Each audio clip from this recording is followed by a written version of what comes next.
இந்த சப்ஜெக்ட் தான் நம்ம பார்த்துட்டு இருக்கோம். இந்த சப்ஜெக்ட்ல யூனிட் 2 தான் நம்ம பார்த்துட்டு இருக்கோம். சரிங்களா? அந்த யூனிட் 2ல மதிப்பிடலின் வகைகள் இந்த கொஸ்டின் தான் பார்த்துட்டு இருக்கோம். மதிப்பிடலின் வகைகள்ல 4 வகைகள் இருக்குன்னு நான் சொல்லியிருந்தேன். அதுல 3 வகைகள்ல நம்ம லாஸ்ட் கிளாஸ் எல்லாத்தையும் பார்த்துட்டோம். இன்னைக்கு அந்த 4வதா இருக்கு பார்த்தீங்களா, தேர்வு அடிப்படையிலான மதிப்பீடு. அந்த கொஸ்டின் தான் இன்னைக்கு நம்ம பார்க்க போறோம். சரிங்களா? இதுவும் ஒரு முக்கியமான கொஸ்டின். இந்த கிளாஸை மட்டும் நீங்க ஃபுல்லா கவனிச்சிட்டீங்கன்னா, நான் சொல்ல போற விஷயத்த நீங்க அதை ஃபுல்லா கவனிச்சிட்டீங்கன்னா, இந்த கிளாஸை கவனிச்சதை வச்சே நீங்க எக்ஸாம்க்கு எழுதிடலாம். சரிங்களா?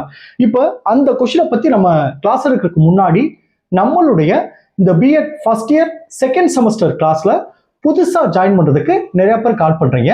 நீங்க எப்படி ஜாயின் பண்ணணும்னா, என்னுடைய மொபைல் நம்பர் 9159084262 இந்த நம்பருக்கு நீங்க கால் பண்ணுங்க. நம்முடைய கிளாஸ்ல நீங்க எப்படி ஜாயின் பண்ணலாம் சொல்லி நான் உங்களுக்கு டீட்டெயிலா சொல்லிடுவேன். அதே மாதிரி புதுசா ஜாயின் பண்ணவங்களுக்கும் நான் இதுக்கு முன்னாடி நடந்த அந்த பழைய கிளாஸ் நோட்ஸ் எல்லாமே நான் உங்களுக்கு மொத்தமா அனுப்பிச்சிருவேன். சரிங்களா? ஸோ ஜாயின் பண்ண விருப்பப்படுறவங்க என்னுடைய மொபைல் நம்பருக்கு கால் பண்ணி டீட்டெயிலா கேட்டு நம்முடைய கிளாஸ்ல நீங்க ஜாயின் பண்ணிக்கலாம். சரிங்களா? ஓகே, இப்போ பாருங்க, தேர்வு அடிப்படையிலான மதிப்பீடு. இதுல நம்ம என்னென்ன பார்க்க போறோம் நான் சொல்றேன். இப்ப நான் சொல்ற விஷயத்த நம்ம என்னென்ன பார்க்க போறோம்னு தெரிஞ்சுக்கிட்டா இந்த கேள்வி நீங்க எழுதிடலாம். சரிங்களா? ஃபர்ஸ்ட் இந்த தேர்வு அடிப்படையிலான மதிப்பீடு என்னென்ன பார்க்க போறோம்னா, ஃபர்ஸ்ட் தேர்வு என்றால் என்ன, இதை ஃபர்ஸ்ட் பார்க்க போறோம். ரெண்டாவது, தேர்வாளர்கள் என்பவர் யார், இது ரெண்டாவது பார்க்க போறோம். மூணாவது பாத்தீங்கன்னா, இந்த தேர்வுகள் எத்தனை வகையான தேர்வுகள் நடத்திட்டு இருக்காங்க, அதை பார்க்க போறோம். அடுத்து பாத்தீங்கன்னா, இந்த தேர்வு நடத்துறது மூலமா மாணவர்களுடைய என்னென்ன திறன்களை மதிப்பிடுறாங்க, இது 4வதா பார்க்க போறோம். 5வது முக்கியமான விஷயம் பாத்தீங்கன்னா, இந்த தேர்வுக்கான வினாத்தாள்களை தயாரிக்கும் போது என்னென்ன விஷயங்கள்லாம் நம்ம கவனமா இருக்கணும், அது நம்ம பார்க்க போறோம். அடுத்து 6 பாத்தீங்கன்னா, என்ன வகையான அந்த கொஸ்டின்லாம் எடுக்கணும், அதாவது என்னென்ன வகையான 1 mark question, 5 mark question, 10 mark question, இந்த மாதிரி என்னென்ன வகையான கொஸ்டின் நம்ம எடுக்கணும், அதை பத்தி பார்க்க போறோம். சரிங்களா? இதுதான் நம்ம பார்க்க போற எல்லா விஷயமும். சரிங்களா? இப்போ ஃபர்ஸ்ட் பாருங்க, நான் ஃபர்ஸ்ட் என்ன சொல்லியிருந்தேன், தேர்வு என்றால் என்ன நான் சொல்லியிருந்தேன். அதுல ஃபர்ஸ்ட் பாயிண்ட் பாருங்க, கற்பிப்பு காலத்தின் இறுதியில் மாணவர்களின் ஒட்டுமொத்த கற்றல் அடைவை, அதாவது பெற்றுள்ள பாட அறிவு மற்றும் செயல்திறமையை மதிப்பிடுவதற்காக மேற்கொள்ளப்படும் சோதனையே தேர்வு என்று அழைக்கப்படுகிறது. அந்த ஃபைனல் எக்ஸாம் எழுதுறோம் பார்த்தீங்களா, அதில் எழுதுன பிறகு அது பாஸா ஃபெயிலான்னு தெரியுது.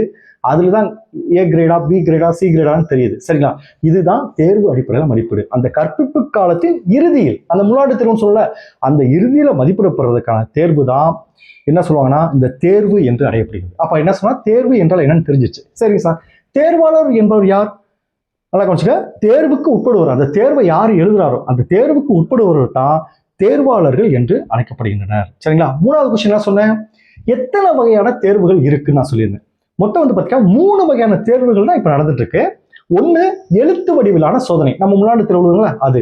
அடுத்து செய்முறை சோதனையாக, அதாவது நம்ம பிராக்டிகல் எக்ஸாம் பண்றோம்ல, அது செய்முறை சோதனை. 3வது இணையதள வழியிலான சோதனை, ஆன்லைன் டெஸ்ட் சொல்லல. இந்த 3 விதமான தேர்வு தான் இருக்கு. இது 3வது விஷயம் சொல்றேன். 4வது, இந்த தேர்வுகள் மூலமா, இந்த 3 விதமான தேர்வுகள் மூலமா மாணவர்கள்ட்ட என்னென்ன மதிப்பிடுறாங்க, தேர்வாளரின் அறிவு, அவருடைய நாலேஜ் தான் தெரிஞ்சுக்கிறோம். அடுத்து செய்திருங்க, அவங்களுடைய பெர்ஃபார்மன்ஸ் ஸ்கில் எப்படி இருக்கு அதை தெரிஞ்சுக்கிறோம். அடுத்து நாட்டம், இந்த படிப்பு மேல அவனுக்கு எவ்வளவு நாட்டம் இருக்கு, அந்த அவன் எழுதுன வச்சு அதை நம்ம கண்டுபிடிச்சிடலாம். அப்ப நல்லா கவனிச்சுங்க, என்னென்ன வகையான தேர்வு இருக்குன்னு சொல்லிட்டேன். இந்த தேர்வு மூலமா 3 விஷயத்த மதிப்பிடுறோம், தேர்வாளரின் அறிவு, அடுத்து செய்திறன்கள், அடுத்து நாட்டம். இப்போ உங்களுக்கு புரிஞ்சுச்சா? அடுத்து என்ன கொஸ்டின் சொன்னேன், இந்த வினாத்தாள்களை தயாரிக்கும் போது ஒரு 3 முக்கியமான விஷயத்த மைண்ட்ல வச்சுக்கணும். அதை 2வது பாயிண்ட் பாருங்க, தேர்வுக்கான வினாக்களை தயாரிக்கும் போது பாருங்க, சோதித்து அறிய வேண்டிய பாடப்பகுதிகள்.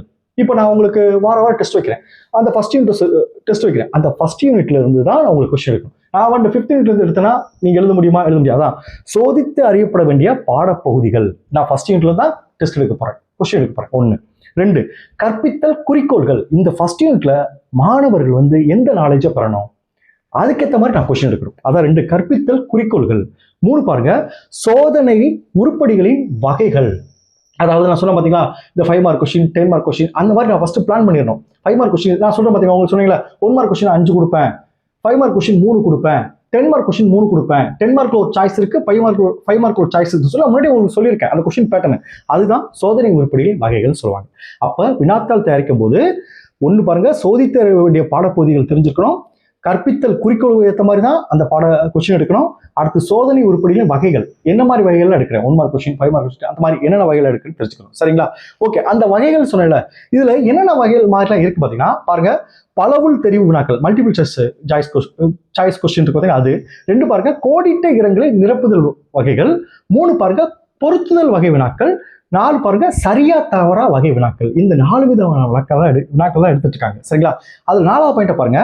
உருவாக்கப்பட்ட வினா வடிவமைப்புக்கு ஏற்ப ஒவ்வொரு பாடப்பகுதியிலிருந்தும் சோதிக்கப்படும் கற்பித்தல் குறிக்கோள் மற்றும் வினா வகையை கருத்தில் இருத்தி வினாக்கள் உருவாக்கப்பட்டு தொகுக்கப்படணும். பாத்தீங்களா? 1 மார்க் கொஸ்டின் இருக்கணும், 5 மார்க், அடுத்து கோடிட்டு இருக்கணும், சரியா தவறா இருக்கணும். இதெல்லாம் கவனத்தில் வச்சுக்கணும்னு சொல்றாங்க. 5வது பாயிண்ட் பாருங்க. ஒரே வகை வினாக்கள் ஒரே தொகுதியில் இடம்பெறுவதாக அமைத்தல். அதான் சார் ஒரே வகை வினாக்கள் ஒரே தொகுதியில் நடந்ததுன்னா, அதாவது 1 மார்க் கொஸ்டின் அதுல பார்ட் ஏ 1 மார்க் கொஸ்டின், அது 1 மார்க் கொஸ்டின் தான் ஃபுல்லா இருக்கணும். பார்ட் ஏல வந்து 1 மார்க் கொஸ்டின் 5 மார்க் கொஸ்டின் அப்படி எடுக்கக்கூடாது. அதுதான் என்ன சொல்றேன்னா ஒரே வகை வினாக்கள் ஒரே தொகுதியில் இருக்கணும். இப்போ பார்ட் ஏனா 1 மார்க் கொஸ்டின், பார்ட் பினா 5 மார்க் கொஸ்டின், பார்ட் சினா 10 மார்க் கொஸ்டின், இந்த மாதிரி இருக்கணும்னு சொல்றாங்க. அடுத்து 6வது பாருங்க. ஒவ்வொரு வகை வினாக்களுக்கும் விடையளிப்பது தொடர்பான சுருக்கமான நெறிப்படுத்தும் கொடுக்கப்படும். அதாவது என்னன்னா, இப்போ அந்த ஒரு 10 மார்க் கொஸ்டினா 10 பக்கம் திருத்துறவங்க 10 பக்கம் கையில் வச்சிருப்பாங்க. அதை சுருக்கி என்னென்ன கண்டென்ட்லாம் முக்கியமானதோ அதை தான் எடுத்து கையில் வச்சிருப்பாங்க. அதை தான் சொல்றாங்க. அடுத்து முக்கியமான பாயிண்ட் பாருங்க. பாக்ஸ் போட்டு கொடுத்துருக்க பாருங்க. தேர்வாளர்களின் விடைகளுக்கு மதிப்பெண் வழங்கிடுவதற்கான மதிப்பெண் வழங்கும் குறிப்புகள் அடங்கிய மதிப்பெண் வழங்கும் திட்டம் தேர்வு நடத்துவதற்கு முன்பே தயாரித்து அளிக்கப்படும். அந்த பேப்பர் திருத்துறதுக்கு இப்போ ஒரு கேள்வியில் 10 பாயிண்ட் இருக்கு, 5 பாயிண்ட் எழுதுனா எவ்வளவு மார்க் கொடுக்கணும், 3 பாயிண்ட் எழுதுனா எவ்வளவு மார்க் கொடுக்கணும், 7 பாயிண்ட் எழுதுனா எவ்வளவு மார்க் கொடுக்கணும் அப்படின்னு சொல்லி முன்னாடியே ஒரு பேட்டர்ன் கொடுத்துருவாங்க. அதுதான் பாருங்க.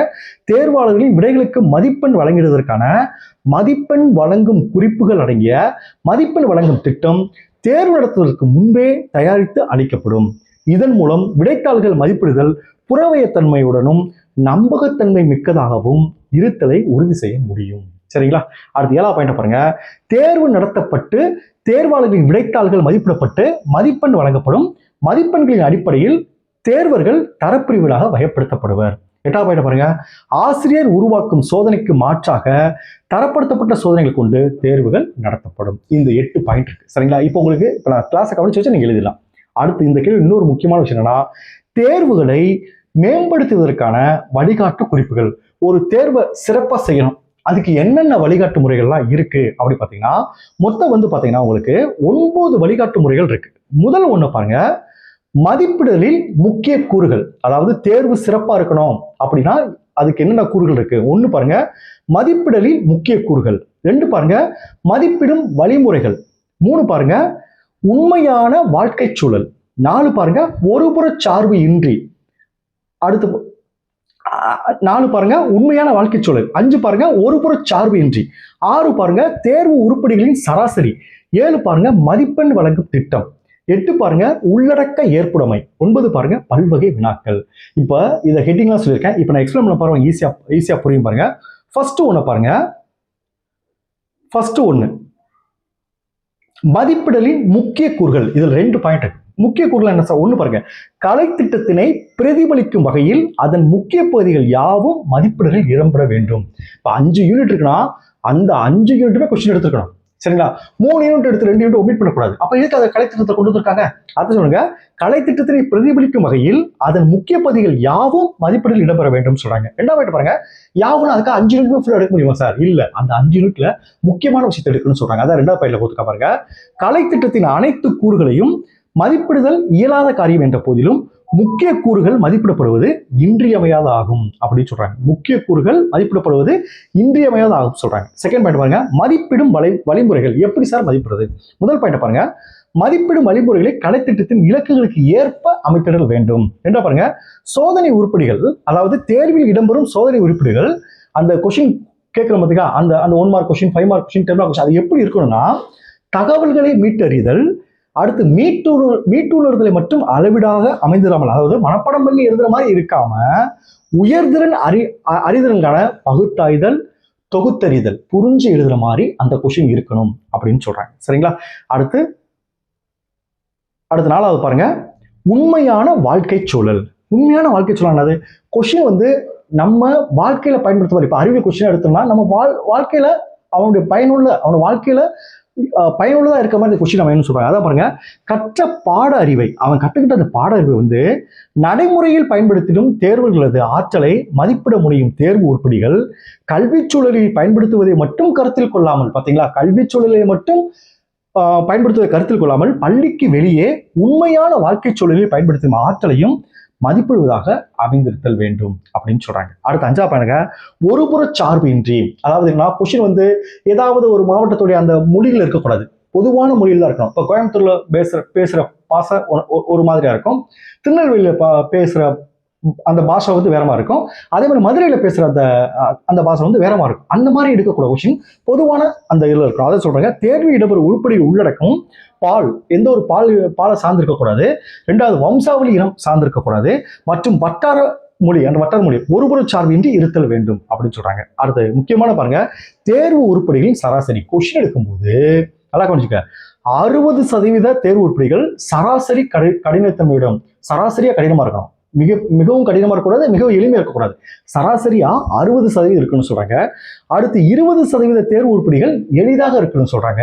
அடுத்து 20% தேர்வு உருப்படிகள் அதிக கடினத்துடன் இருக்குன்னு சொல்றாங்க. இதுதான் பாருங்க, 60% வந்து ஆவரேஜா இருக்கணும், 20% வந்து கடினமா இருக்கணும், 20% வந்து அதிக கடினமா இருக்கணும். சரிங்களா, 20% எளிமையா இருக்கணும், அடுத்து 20% அதிக கடினமா இருக்குன்னு சொல்றாங்க. சரிங்களா. அடுத்து 7ஆவது பாயிண்ட் பாருங்க, மதிப்பெண் வழங்கும் திட்டம். மதிப்பெண் நம்ம எப்படி சார் கொடுக்கணும் அப்படின்னா, தேர்வுக்கான வினாத்தாள் தயாரிப்பதற்கு முன் வினாத்தாள் திட்ட வரைவை உருவாக்குவது போன்றே வினாத்தாளுக்கான மதிப்பெண் வழங்கும் திட்டத்தையும் தயாரித்தல் இன்றைய. ஒவ்வொரு கொஸ்டினுக்கு எவ்வளவு மார்க் போடணும், எவ்வளவு எழுதியிருந்தா எவ்வளவு மார்க் போடணும், அதை பத்தி தெரியும். சரிங்களா. அடுத்து 8ஆவது பாயிண்ட் பாருங்க, உள்ளடக்க ஏற்புடைமை. தேர்வு வினாத்தால் உள்ளடக்க ஏற்புடைமை கொண்டிருத்தல் உறுதி செய்யப்பட வேண்டும். சிலபஸுக்குள்ளதான் இருக்கணும், சிலபஸ்ல இருந்து தான் அது ரிலேட்டடா தான் கொஸ்டின் இருக்கணும், அது ஏற்புடைத்தன்மையா இருக்கணும், சிலபஸுக்கு ஏற்புடைத்தன்மையா இருக்கணும்னு சொல்றாங்க. லாஸ்ட் பாயிண்ட், பல்வகை வினாக்கள். தேர்வு வந்து ஒரே வகை வினாக்கள் இல்லாம தேர்வு வினாத்தால் பல்வகை வினாக்கள் கொண்டிருக்குமாறு பார்த்துக் கொள்ள வேண்டும். 1 மார்க் கொஸ்டின், 5 மார்க் கொஸ்டின் அந்த மாதிரி கலந்து இருக்கணும், ஒரே வகையான 10 மார்க் போட்டு அப்படி இருக்கக்கூடாது அப்படின்னு சொல்றாங்க. இப்போ இந்த கேள்வி எழுதலாமா? ஓகே, தேங்க்யூ ஸ்டூடெண்ட்ஸ், நம்ம நெக்ஸ்ட் கிளாஸ்ல பார்ப்போம்.